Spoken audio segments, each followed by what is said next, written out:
Тепло в Казахстан пришло раньше обычного, ну а нынешняя весна обещает быть по-настоящему горячей. В стране стартовала агитационная кампания кандидатов в депутаты Мажилиса и маслихатов.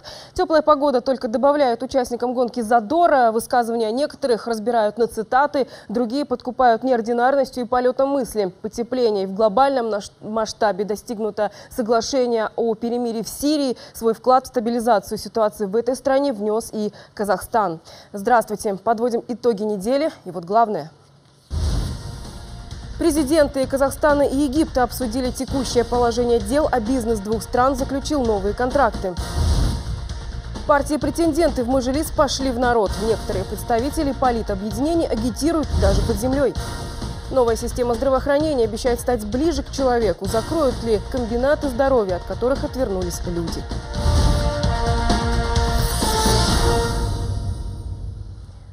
Решение о перемирии в Сирии принято. Переговоры о режиме нераспространения огня велись практически с самого начала там войны.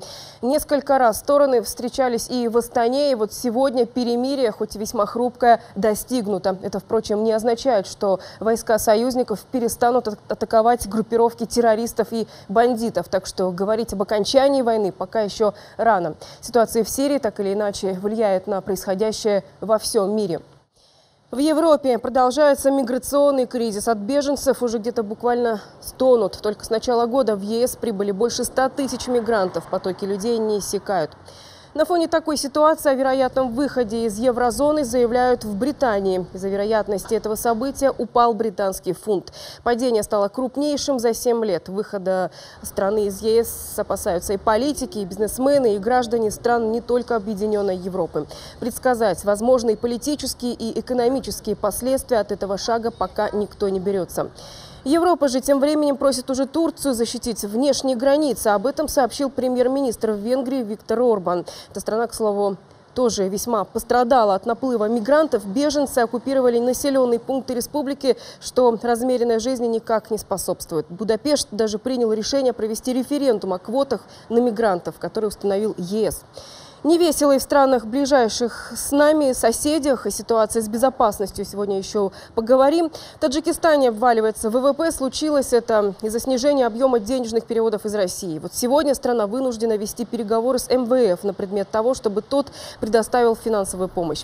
Не исключено, впрочем, что взамен фонд потребует от правительства страны определенных шагов, выгоды прежде всего финансовой организации.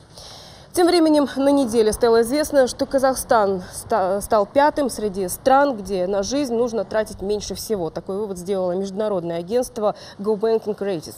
Дешевле всего, предположили исследователи, жить в ЮАР, Индии, Косово, Саудовская Аравия. Вот самой дорогой жизнь оказалась в Беларуси. Глава Казахстана тем временем поддержал разработку плана развития республики до 2025 года. Об этом сообщил министр национальной экономики страны. По его же прогнозам, в 2016-м ВВП вырастет на 0,5% вместо 2,1%. Мир, по мнению главы Миннацэкономики, не оправится от кризиса еще как минимум 5 лет, потому и казахстанская экономика входит в новую фазу развития.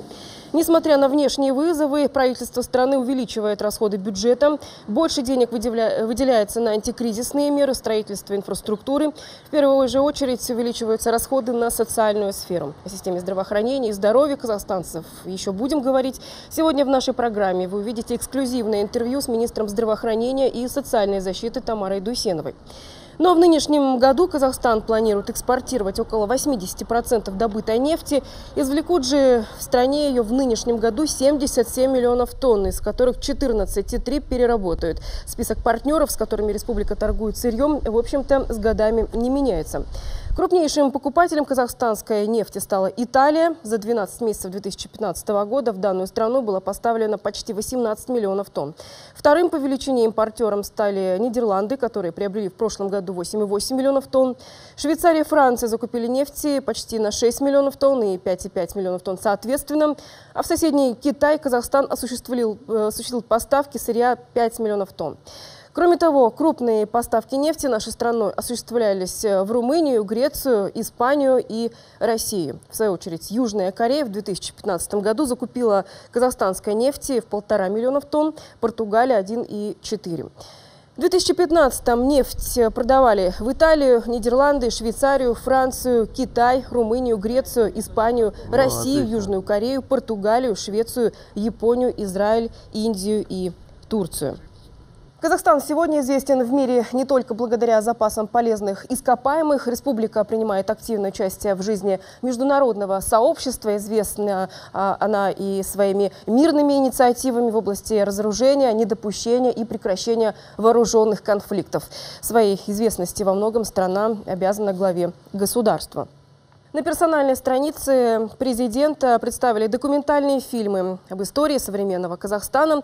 В картинах жизнь страны за почти четверть века. Здесь и воспоминания президента, его повседневная работа, и внутри, и внешнеполитическая деятельность, которая, как сегодня видно, принесла свои плоды. Благодаря многовекторности Казахстану удается найти общий язык и выстроить диалог. На неделе китайский посол на встрече с представителями СМИ рассказал, что Китай никогда не будет угрожать Казахстану ни силой, ни словом, ни мыслями. Поднебесная сегодня, к слову, на первом месте по инвестициям в Казахстан, а в скором времени Пекин планирует экспортировать в республику технологии для сборки беспилотников. Хорошие отношения у Казахстана и с Востоком. Практически в самом начале независимости страна установила дипломатические отношения с Египтом. С этой арабской республикой наше государство связывает многое. Выходец из степей Дешт Кипчак Султан Ас-Захир правил Египтом, а ученым Абу Аль-Фараби по праву до сих пор гордятся современные жители двух стран. В истории более поздней Казахстан и Египет тоже плодотворно сотрудничали. И вот сейчас время, когда это сотрудничество можно развивать.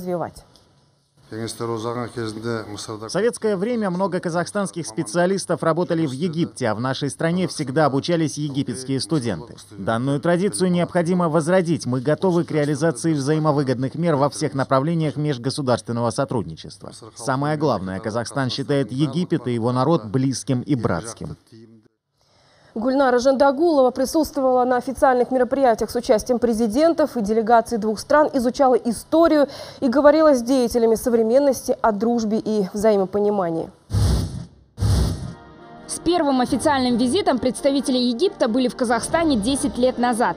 В 2006 году Астану посетил президент Хосни Мубарак. За это время обе страны пережили многое. В Казахстане началась диверсификация экономики. В Египте то и дело происходили волнения. Государство пережило эпоху политического хаоса и сразу несколько революций. Это, конечно, отразилось на сотрудничестве с иностранными партнерами.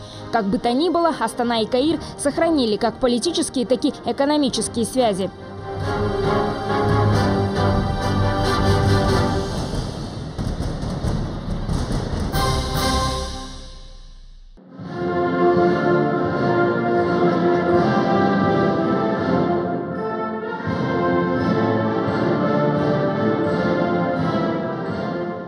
С присущей военному пунктуальностью Абдель Фатах Ас-Сиси на церемонию в честь его приезда прибыл минута в минуту. Кадровый офицер, которому суждено было стать шестым президентом Египта, возглавил страну в очень сложное время. Несколько лет политической нестабильности и массовые беспорядки едва не довели экономику страны до глубочайшего кризиса. Возглавив ослабленное внутренними противоречиями государство, Ас-Сиси определил главным приоритетом восстановление экономики. В стране началась работа по восстановлению былого уровня жизни.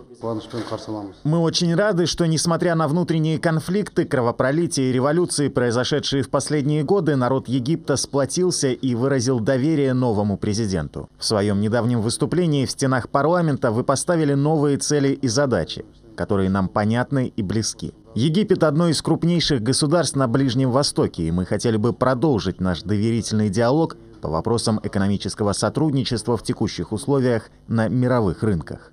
В рамках большого азиатского турне египетский лидер отправится еще в Южную Корею и Японию. Казахстан был первой в Центральноазиатском регионе и второй после России страной, которую посетил Ас-Сиси. За поездкой президента Египта внимательно наблюдал арабист Ашербек Муминов. Изучать страну фараонов он стал еще в советские годы, когда впервые побывал там студентом в качестве переводчика.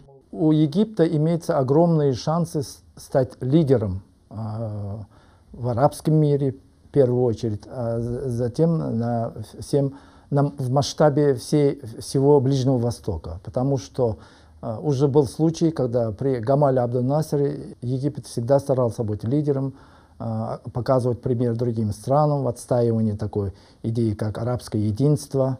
Единства придерживаются и Казахстан с Египтом прежде всего в вопросе борьбы с исламофобией и увязыванием ислама с терроризмом.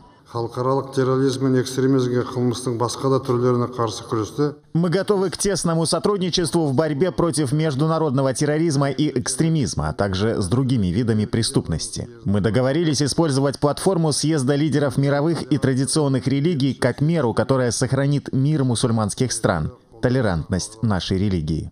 На протяжении многих лет Казахстан и Египет традиционно сотрудничали в сельском хозяйстве, туризме и сфере образования. На переговорах в Аккорде стало известно о том, что Египет примет участие в международной выставке «Экспо». Договорились и о расширении взаимодействия в космической отрасли. Египет – первое арабское государство, запустившее свой спутник. Второй, EgyptSat, был запущен с Байконура. Новое направление в двусторонних взаимоотношениях применения атома в мирных целях. Правительство Египта задумалось о строительстве атомной станции, а в нашей стране Арабская Республика сможет приобретать топливо из банка низкообогащенного урана. Мы ценим ту поддержку, которую оказал Казахстан в непростой для нашей страны период.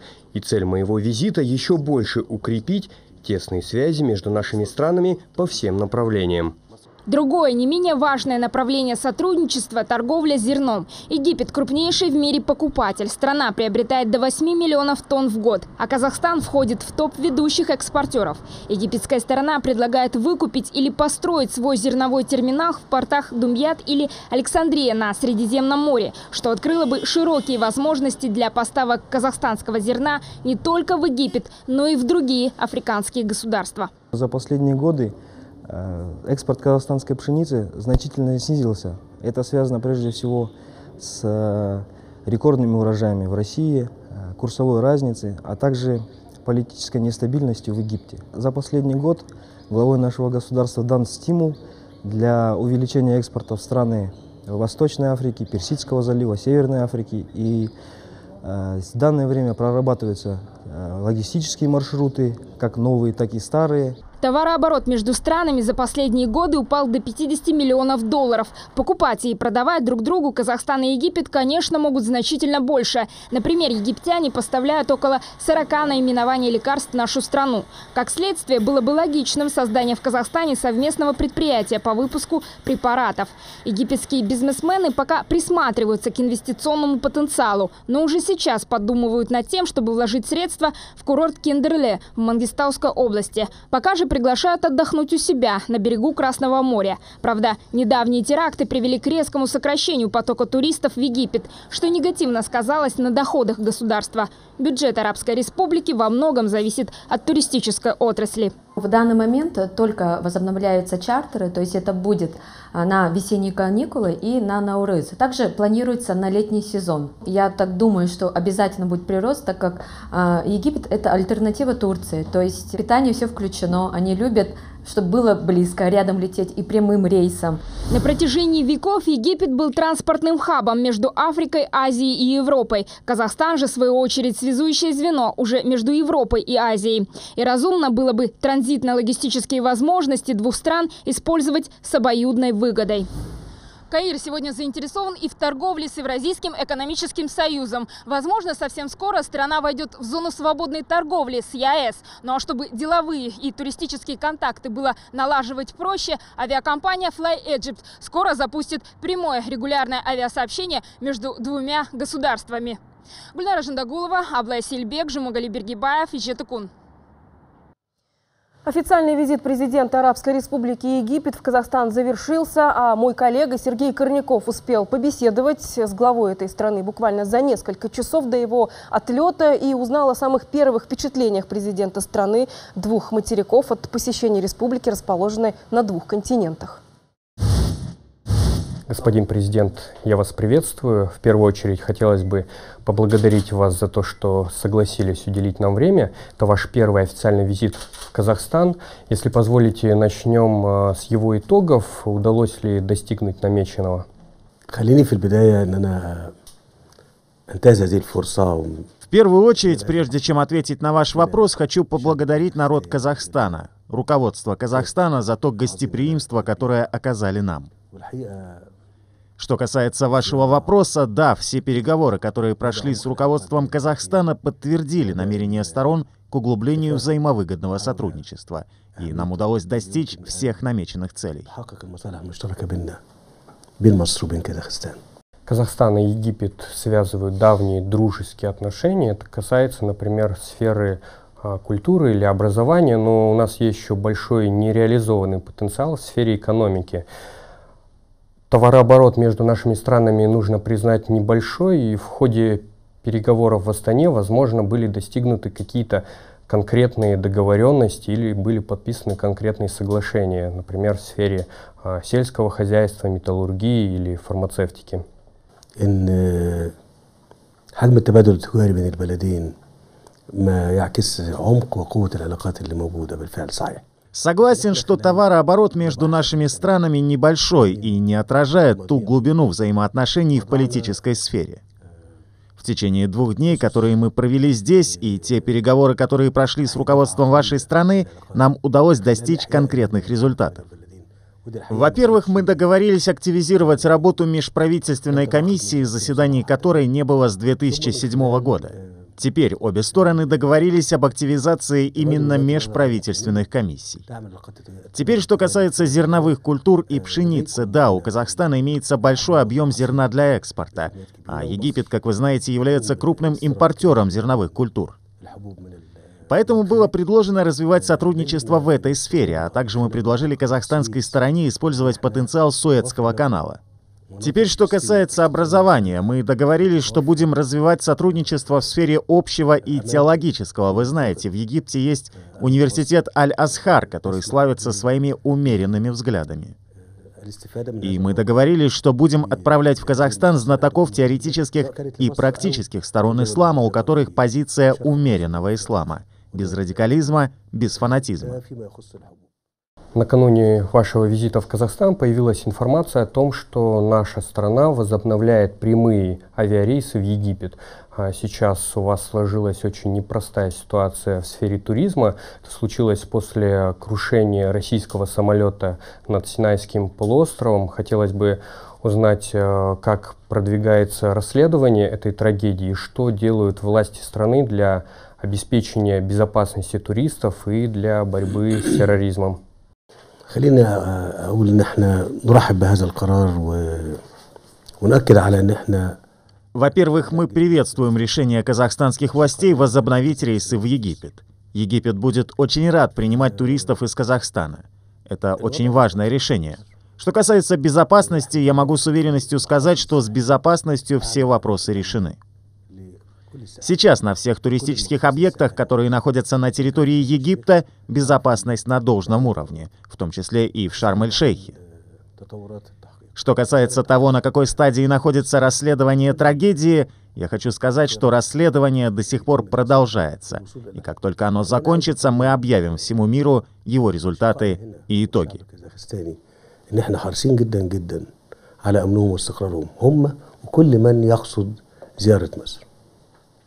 На этой неделе США и Россия договорились об условиях прекращения боевых действий на территории Сирии. Мы все знаем, что Египет является одним из ключевых игроков на Ближнем Востоке. И у вас, конечно же, есть своя позиция по этому вопросу. Хотелось бы услышать, каким вы видите урегулирование этого конфликта. Вы правы, сирийский конфликт очень сложный, так как продолжается в течение 5 последних лет. У Египта есть своя позиция с самого начала этого конфликта. Мы желаем, чтобы на территории Сирии было единство. Нужно избавиться от всех радикальных и террористических группировок. Важно, чтобы воля сирийского народа была учтена. Почему сейчас конфликт? Потому что там много сторон и много интересов этих сторон. Из-за этого продолжается кризис и не учитываются интересы самого сирийского народа. Поэтому надо сохранить целостность территории Сирии, учитывать интересы сирийского народа. Основной тезис позиции Египта — решение политическим путем данной проблемы. Вы знаете, что Казахстан находится в составе Евразийского экономического союза. На ваш взгляд, какие формы могут иметь сотрудничество Египта с этим экономическим объединением и какими вы видите перспективы развития подобных связей? Да, мы обсудили в ходе прошедших переговоров данный вопрос. Имеются большие перспективы именно в сфере подписания соглашения о свободной торговле между Египтом и ЕАЭС. Это даст взаимную выгоду обеим сторонам. Теперь мы также будем детально обсуждать пути взаимовыгодного сотрудничества между нашей страной и ЕАЭС. Господин президент, я вас благодарю за интервью и желаю успехов и процветания вам и всему египетскому народу. Хочу еще раз поздравить Казахстан и руководство Казахстана с 25-летием независимости вашей страны. И так же, как вы нам пожелали всего хорошего, мы желаем Казахстану всего хорошего, развития, процветания и дальнейших успехов.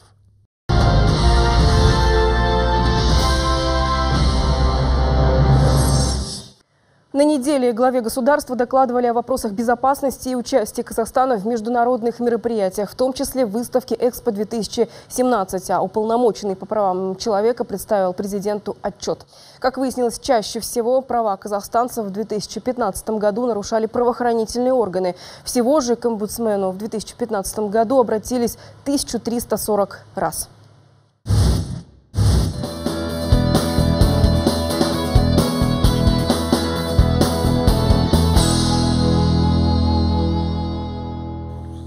Безопасность – одно из важнейших условий существования любого государства. Вопросы национальной безопасности на неделе обсуждал президент. Заседание Совета безопасности – это не только о подведении итогов, но и определении перспективных задач, программы по предупреждению и противостоянию угрозам, самым разным, как внешним, так и внутренним. В условиях нестабильной экономической ситуации в мире перед правительством и местными органами власти стоят серьезные задачи по диверсификации экономики и сохранению уровня жизни казахстанцев. В сферах экологической, информационной, военной, политической безопасности был проведен анализ, обсуждение и даны конкретные поручения правительству и местным органам власти. По миграционной политике состоялось обсуждение вопросов, связанных с возвращением в Казахстан граждан других стран казахской национальности. Была подчеркнута необходимость их скорейшей адаптации в Казахстане, предоставления им необходимого образования, рационального расселения в трудодефицитных районах. Следить за тем, чтобы среди тех, кто возвращается на родную землю, не оказалось радикалов и криминальных элементов, еще одна задача государственных органов. Впрочем, работа по выявлению экстремистов ведется постоянно. На неделе в Ахтубе задержали 11 мужчин, которые пытались уехать в Сирию воевать, не доехали. А некоторое время назад в Алма-Аты осуждены братья, воевавшие в Сирии за Аль-Каиду. Периодически уже в республике проводятся специальные учения по ликвидации незаконных бандформирований. Обстановка в некоторых странах-соседях Казахстана и ЕАЭС неспокойна. Взрывы в Афганистане, сложная экономическая ситуация в Таджикистане.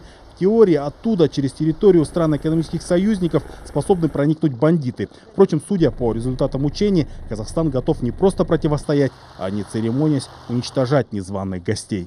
Министр обороны потребовал, чтобы мы провели учения в условиях низких температур, зимой и в незнакомой местности для войск. Поэтому войска мы подобрали с таким расчетом, чтобы командиры не знали эту местность.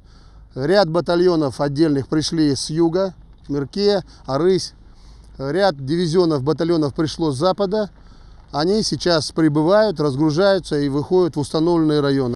Еще одна из угроз национальной безопасности – расхитители государственных денег и просто равнодушные люди, ответственные за финансы страны. Одни разворовывают бюджет, другие просто из-за незнания или некомпетентности допускают нарушения. О финансовых проверках на неделе главе государства доложил председатель счетного комитета. В 2015 году комитет провел аудит на 303 объектах. В сравнении с 2014 финансовых нарушений стало в 3 раза больше – на 1,3 триллиона тенге.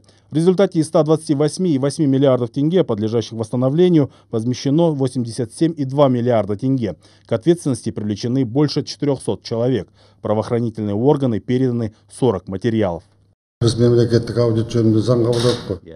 приняли закон о государственном аудите. Теперь перед счетным комитетом стоят большие задачи. Внутренний и внешний аудит — это не только финансовые вопросы. Это оценка всей деятельности, которую выполняют госорганы. Работы прибавится, но завтра, если итоги вашей деятельности будут неверны, если не будет высококвалифицированных специалистов, ничего не выйдет.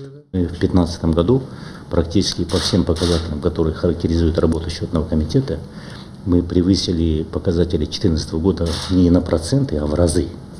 Но, с другой стороны, когда количество нарушений увеличивается, это тоже возникают вопросы. Например, количество выявленных финансовых нарушений у нас составило 1 триллион 300 миллиардов тенге. Это очень большая сумма. Особенно отличились в 2015-м чиновники от сельского хозяйства. По обвинениям в коррупции их задерживали раз в 3 дня. Всего в прошлом году в отношении сельхозчиновников зарегистрировали 115 досудебных расследований. Совсем недавно скандалы сотрясали и важный для страны имиджевый проект – выставку «Экспо». Из-за нечистых на руку чиновников стройка велась неэффективно. Сегодня, впрочем, с приходом новой команды менеджеров такие неприятные ситуации удалось исключить. Стройка идет даже с опережением, а руководство Международного бюро выставок восторгается темпами реализации проекта. Об этом генеральный секретарь организации рассказал на встрече с президентом Казахстана.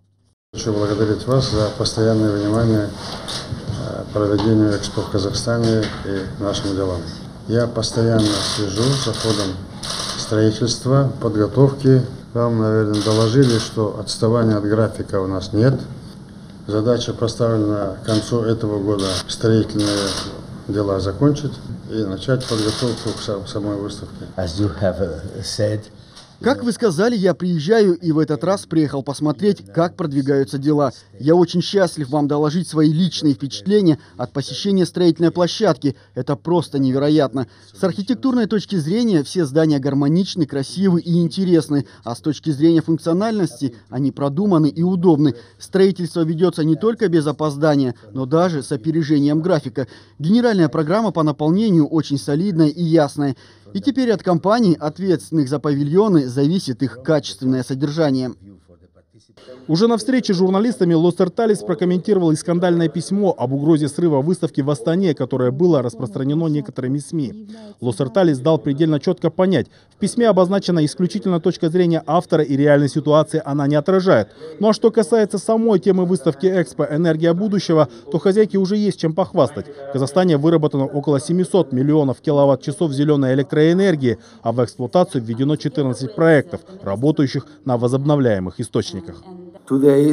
Сегодня я услышал много вопросов и жалоб по поводу предыдущих выставок в Милане и Шанхае. Мне хотелось бы сказать, что все эти недочеты мы учтем. Но качество проведения выставки зависит и от участников. К сожалению, в прошлом были случаи, когда павильоны национальных секций открывались не вовремя, а ведь посетители, которые купили билеты, желают увидеть все экспонаты, представленные на Экспо. И это несправедливо. Я хочу сказать, что выставка – это наша общая ответственность.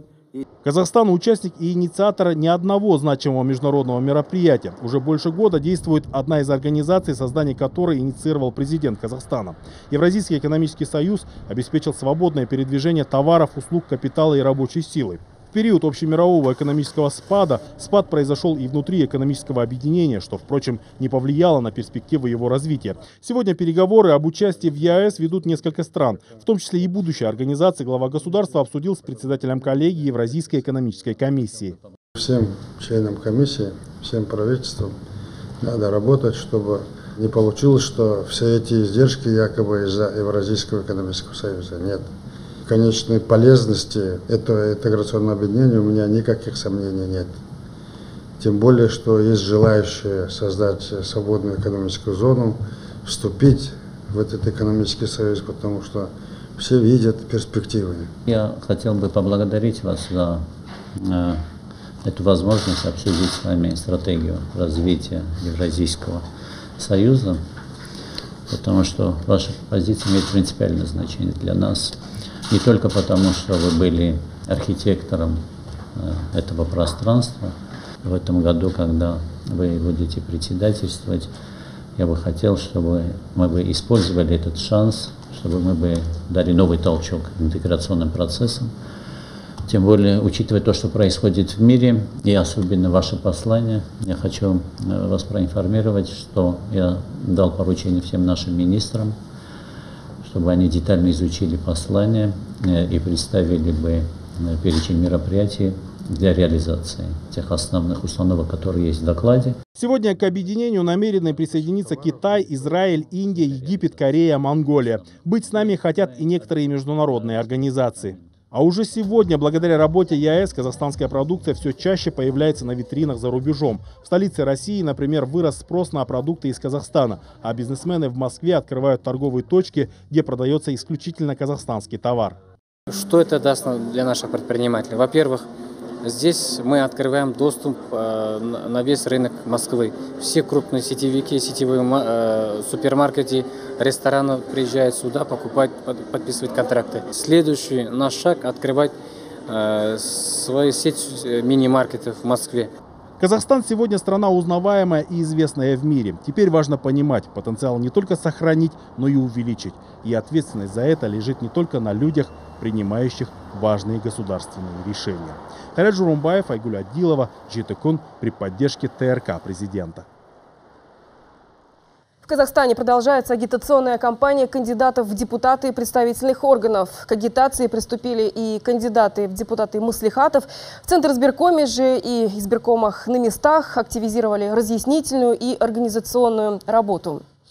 В маслихат Астаны, как стало известно, на неделе претендует 5 человек на место. В среднем по республике этот показатель равен 3. Всего же в выборах в маслихаты участвовать планируют около 11 тысяч человек. Около 70% этих людей – самовыдвиженцы. Вообще количество зарегистрированных желающих побороться за звание депутата рекордное. А за предстоящими выборами меж тем будут следить неправительственные организации. Наблюдать за процедурой отправления волеизъявления на выборах депутатов Мажилиса планируют больше 700 человек от миссии ОБСЕ, СНГ и ШОС. Разъяснительная работа проходит и в регионах. В Таразе, в облизбиркоме разъяснили правила проведения агит-кампании. Участие в семинаре приняли и представители ОБСЕ, которые будут наблюдать за ходом электорального процесса в Жамбылской области. Мы приехали не контролировать ход выборов, мы только будем наблюдать, как проходят выборы на территории вашей республики. Ближе к выборам за неделю к нам присоединятся краткосрочные наблюдатели. Они будут присутствовать на открытии и закрытии выборов и тоже будут наблюдать за подсчетом голосов в этот день. А после выборов на следующий день наш головной офис даст предварительный отчет по выборам. И только спустя 8 недель вы получите итоговый отчет по всему процессу выборов в Республике Казахстан. В Казахстане нас 28 долгосрочных наблюдателей, и к нам еще присоединятся независимые краткосрочные наблюдатели. Они будут распределены по районам. Мы же являемся независимой организацией, которая приехала не контролировать выборы, а наблюдать за ходом выборов в вашей стране. У нас нет полномочий контролировать, мы являемся просто наблюдательным органом. По окончании выборов за 24 часа будет составлен предварительный отчет, а затем через 8 недель будет официальный итоговый отчет. Исполнительные органы на местах тем временем уточняют списки избирателей. Каждый, обладающий избирательным правом, имеет возможность проверить наличие своей фамилии в списке. Некоторые акиматы подключили СМС-сервисы. Тем временем на заседании Ассамблеи народа Казахстана были выбраны кандидаты в депутаты Мажилиса. Определить, кто будет представлять в Нижней палате парламента АНК, депутаты будут 21 марта. Активную агитационную работу продолжают и партии. Кто-то призывает голосовать сердцем, другие просто объявляют себя лучшим, третьи уничтожают все, что кажется плохим. Иные и вовсе под землю спускаются. Мои коллеги об агит-кампании, которая рано или поздно доберется до каждого жителя нашей большой страны. На помощь безработным жителям страны выделено 100 миллиардов тенге. В республике на четверть повышенные стипендии, пособия по инвалидности, на 9% увеличенные солидарные пенсии, увеличиваются и сроки выплаты пособий по безработице. В Минздравсоцразвитии предложили увеличить срок выплаты сокращенным работникам с 4 до 6 месяцев. Вот только сидеть на шее государства безработный отныне не сможет. Если человек отказывается от места, которое ему предлагают органы занятости, с учета он будет снят. Для выполнения взятых социальных обязательств государство сегодня делает максимум, в некоторых случаях даже больше, чем планировалось.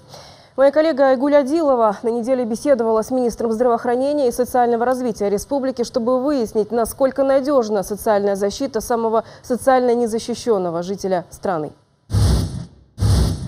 Я вас приветствую, Тамара Касымовна. Благодарю за то, что выделили для нас время в своем плотном графике, даже несмотря на то, что сегодня воскресенье, и чтобы всем было известно, министры работают не только в субботу, но и в воскресенье.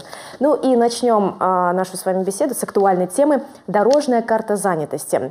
Вот сейчас мы имеем на руках результаты работы этой программы, и вот хотелось бы узнать, сколько человек трудоустроено по всей стране, по каким специальностям, и где все еще не хватает работников. Как известно, дефицит рабочих рук в стране значительный. За этот период в рамках этой программы мы охватили почти 655 тысяч человек. Если говорить об итогах 2015 года, то мы в прошлом году охватили 156 тысяч человек, из них почти 140 тысяч человек направили на постоянные и временные рабочие места. В рамках программы создана общенациональная база данных, потребностей работодателей и плюс предложений самого населения, самих граждан, которые ищут работу. И это у нас прописано, есть такой сайт «Работа». И здесь, в этой сайте, в этой базе находится вся эта информация. И мы, когда направляем наших граждан, обратившихся к нам за содействием трудоустройственного обучения, мы всегда исходим из заявок самих работодателей. Профессии сейчас не выбирают, девушки это или парни, но самое главное, чтобы они обучились, получили такие профессии. Поэтому все, что мы делаем в рамках дорожной карты занятости насчет обучения, они исходят из заявки самих работодателей. Еще одно направление, которое хотела обратить ваше внимание, это микрокредитование.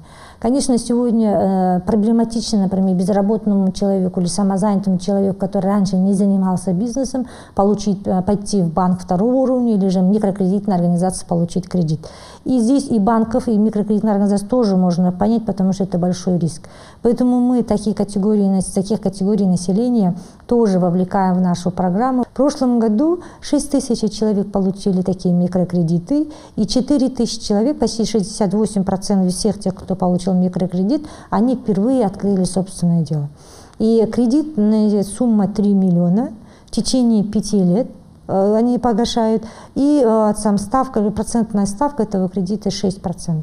Это льготная ставка, которую представляет государство. Тамара Касымовна, а вот сейчас, наверное, всем нам нужно понимать, что переживаем мы непростые времена, и даже несмотря на заключенные меморандумы с предпринимателями, происходит высвобождение рабочих мест. Смогут ли такие люди рассчитывать на помощь государства, на какую помощь, и могут ли им предложить такие же аналогичные рабочие места и с не меньшей заработной платой, возможно, в других регионах? Сейчас около 16 тысяч человек у нас по итогам 2 месяцев перешли на гибкий режим работы. Это лица, которые ушли на 50% заработную плату, то есть и в отпуск. Вторые, без сохранения заработной платы или у кого-то, например, сокращенный рабочий режим. И около 10 тысяч человек, они сократились или же ушли по собственному желанию. И будет примерно 25-27 тысяч человек сейчас в таком состоянии у 288 предприятий, по которым мы сегодня ведем мониторинг. Это крупные и средние предприятия по всей стране. Но в рамках сейчас дорожной карты занятости, в рамках уточнения бюджета по поручению главы государства нам выделено дополнительно 63 миллиарда тенге. И эти средства как раз-таки будут направлены в первую очередь на поддержку высвобождаемых граждан. Полагаю, что сейчас очень важно исключить иждивенческие настроения в обществе. И вот новая система адресной социальной помощи должна в этом помочь. Действительно ли, что в стране были такие ситуации, когда люди дееспособные получали только помощь от государства, но не желали работать? И что теперь будет происходить? Начиная с 1 января 2018 года адресная социальная помощь представляться будет с определенным условием для семей, имеющих трудоспособных членов. То есть трудоспособные члены вместе с семьей может получать АСП в том случае, если они воспользуются государственной поддержкой по содействию им занятости. Если они, не отказываются, АСП будет семье полностью представляться. А если они отказываются от этой работы, то тогда дети будут получать адресную социальную помощь, а трудоспособные члены представляться это не будет. Тамара Касымовна, и вытекающий вопрос. Некоторые казахстанцы жалуются на то, что очень сложно получить инвалидность. Правда это или все-таки заблуждение? Мне кажется, этот вопрос исходил из того, что после получения инвалидности граждане должны были идти, например, в ГЦВП для того, чтобы оформить документы на получение пособий по инвалидности. И должны были идти в райсобес для того, чтобы получить дополнительную социальную поддержку. Ну, например, кресло-коляску, да, если есть вопрос с опорно-двигательным аппаратом, или же протезы, или же другие виды социальной поддержки. Вот здесь, да, были вопросы, поэтому в этом году уже в пилотном порядке внесли, она будет называться такая композитная услуга. Человек, когда приходит в медико-экспертную комиссию, если ему установили инвалидность, то он там же оставляет заявление на назначение пособия по инвалидности в соответствии с его группой инвалидности. И второе, там же он может оставить заявление на райсобес для получения дополнительной социальной поддержки. И с полугодия этот пилот будет реализован полностью по всей стране, и поэтому человек может прийти теперь в одно окно, называемое медико-экспертной комиссией. Тамара Касымовна, это были исчерпывающие ответы на наши вопросы. Благодарю вас за это интервью. Спасибо большое. В Пекине смог будут выдувать вентиляторами. Такую заботу о здоровье горожан власти мегаполиса планируют проявить из-за того, что воздух в городе можно иногда не просто увидеть, а пощупать. Тут и курить не нужно, чтобы болезнь легких подхватить. В Казахстане смог – проблема пока только одного города, но не единственная причина заболеваний, в том числе и онкологических. В Алматы для лечения одного из них внедрили новый метод – рак простаты оперирует робот. Такой способ лечения значительно уменьшает риск врачебной ошибки и, как говорят сами медики, улучшит дальнейшую жизнь пациентов и качество их жизни. Нововведений в отечественной медицине в последнее время все больше. По каким-то позициям мы порой обгоняем развитые страны. Но случается и так, что люди умирают из-за халатности, невнимательности или равнодушия докторов. На неделе Марат Токмагамбет на себе опробовал отечественную систему здравоохранения. Не потому, что приболел, а в силу служебной необходимости. Он же сделал вывод, даже сверхсовременная медицина оказывается бессильна, когда сталкивается с хамством, глупостью и недалекостью.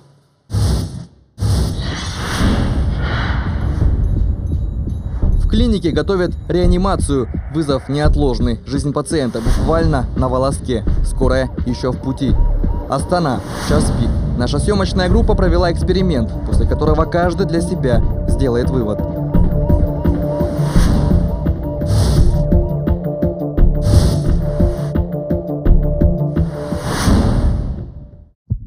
Этим историческим кадрам уже 4 года. Первая в стране операция по пересадке сердца. Сегодня новый орган получили уже больше 20 жителей страны. На счету казахстанских хирургов больше 10 операций по пересадке печени и свыше 100 по трансплантации почек. Лечатся не только казахстанцы. За последние 3 года здесь в Национальном медицинском холдинге побывало больше 5000 иностранных пациентов. Медицинские туристы в Казахстан чаще приезжают на трансплантацию костного мозга, операции на сердце, а также для диагностических исследований. И имена отечественных специалистов стали узнаваемыми в мире, как, к примеру, имя нейрохирурга Серика Акшулакова. Ежегодно по линии медицинского туризма принимаем 30-40 пациентов. Привлекательно то, что, во-первых, качество оказываемой медицинской помощи. И, естественно, наши цены на сегодня намного дешевле по сравнению с европейскими. Показатели нацхолдинга для Минздрава – повод для гордости и возможность разбавить не всегда хорошую статистику. Но и здесь понимают, большинство медучреждений страны заметно отстают. И пропасть между показательными и среднестатистическими клиниками очевидна. Постоянные жалобы населения, которые доходят и до вице-министра Елжана Бертанова, заставили Минздрав начать проверку всех врачей на профпригодность. С 2015 года мы начали внедрять эту систему. Были созданы центры независимой оценки знаний и компетенций медицинских работников. Мы разработали нормативную базу. Очень важно перепроверять, насколько врач или медсестра владеют современными знаниями, они компетентны и так далее. Вызвана реанимационная бригада после введения лекарственного препарата. Все максимально приближено к реальности. Без экстренной помощи условный пациент погибнет. Такую проверку медработники теперь обязаны проходить каждые 5 лет, причем независимо от специализации. Квалификацию по статистике подтверждают 9 из 10 врачей. Повышают ее на экзамене лишь 4 из 10. Для исключения коррупционной составляющей в каждой импровизированной палате установлено несколько камер. В соседнем кабинете независимая комиссия, которая после выносит свой вердикт. Конечно, она обнажает многие проблемы, существующие в системе до и после дипломной подготовки специалистов. Наши врачи оказались неподготовленными к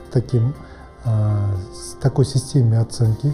То есть наряду с уровнем знаний есть вопросы умения работать на тех или иных манекенах. По словам Елжана Бертанова, основательные реформы в здравоохранении только начинаются. Пока же такую картину сегодня можно наблюдать практически в каждой госполиклинике. На одного участкового терапевта приходится до 2500 пациентов. Уже скоро часть услуг по оказанию первичной медицинской помощи возьмут на себя частные клиники.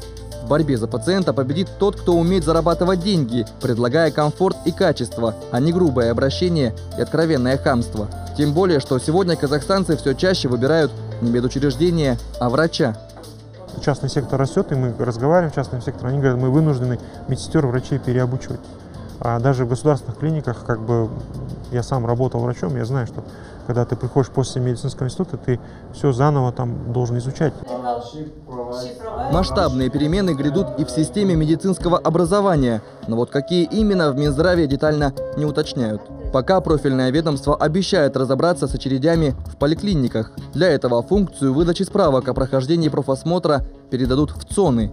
Саму медкомиссию, впрочем, все так же нужно будет проходить в поликлиниках. Перемены ожидаются и в работе скорой помощи. 18-летней девушке ушиб перелом конечности, травма ноги.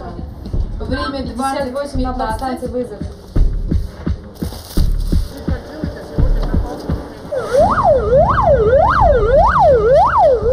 Именно сейчас здесь самая горячая пора. В сутки столичная скорая помощь обслуживает не меньше 1500 вызовов. От их оперативности зависит чья-то жизнь. Одно из нововведений появится здесь в апреле. Ехать на место назначения скорая помощь должна не дольше 10 минут. Для того, чтобы сравнить возможности скорой с желанием успеть к больному, мы выехали на реальный вызов. Вечер, включены спецсигналы, сирена, которую слышно за несколько кварталов.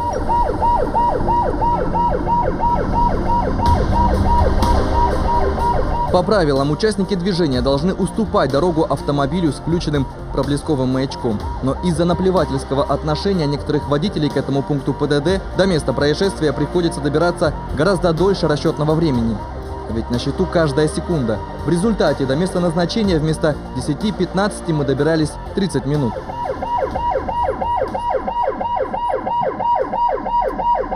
Очевидно, что некоторые новшества не будут эффективны, пока не изменится сознание самих граждан. Желание помочь – это ведь состояние души, а спасение жизней гораздо больше, чем профессия. Специалистов, как Серик Акшулаков, единицы, но такие личности позволяют стране развивать медицину. Пока же статистика не впечатляет. Почти половина выпускников медицинских вузов находят себя в другой профессии.